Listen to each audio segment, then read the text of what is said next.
This morning we are honored to host Sister Rose and Friends of the Poor, and so Sister Rose is going to come up after after prayer after communion and give a little presentation on the non-for-profit that she started. And let me tell you, it is impressive. And so please do not leave Mass early. I know I've said this joke before, I'll say it again. Remember, Judas left early as well.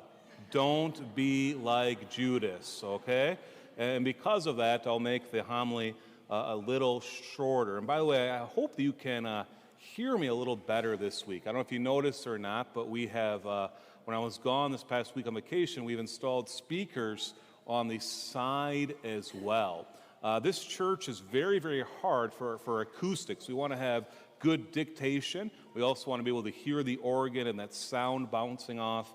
And it's different, you know, a full church compared to a daily Mass, compared to COVID. So hopefully this is working. But all the reviews we've heard so far is that you can hear me a little better, a little more clear, and obviously a lot louder as well. So hopefully it's not too loud. If it is, I don't know the solution for that. But one of the most beautiful sounds that our church has is this sound right here.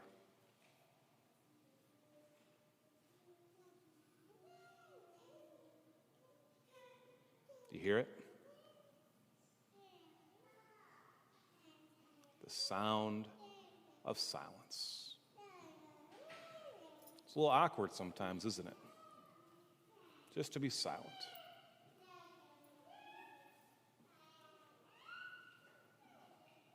Sometimes it makes us shuffle in our seat a little bit as well, because it's like, ooh, I haven't experienced that for a while. And by the way, good luck for parents if you have children to be silent. It's not going to happen. Right?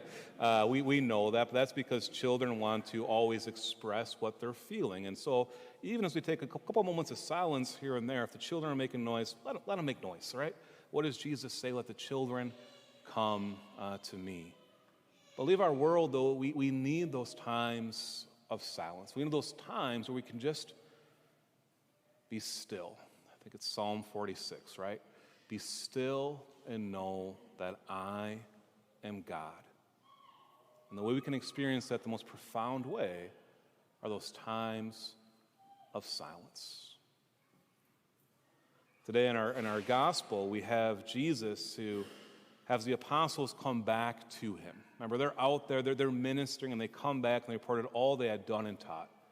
You can imagine what Jesus saw in their face and their body and their expression was they were exhausted. So what does he say to them? Come away by yourselves to a deserted place and rest a while. We need to do that in our life as well. Yes, if you can go on retreat, go on retreat. Yes, if you can go on vacation, make sure it's a restful vacation. I should have learned that this past week. I'm very tired after golfing way too much.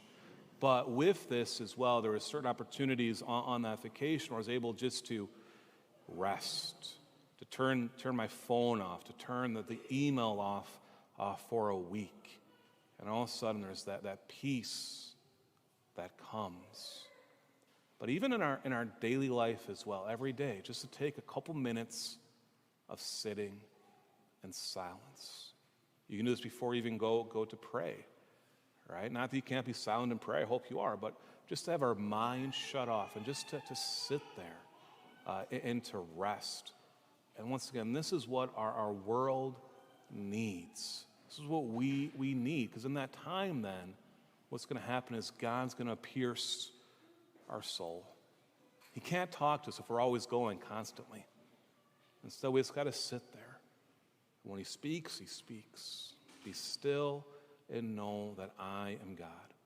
And so what we're going to do now is just take a minute or two of silence. And during that time, whatever the Lord wants to reveal, he'll reveal. If you just sit there and nothing comes, that's perfectly fine as well. But just sit there for a minute to rest in the presence of God.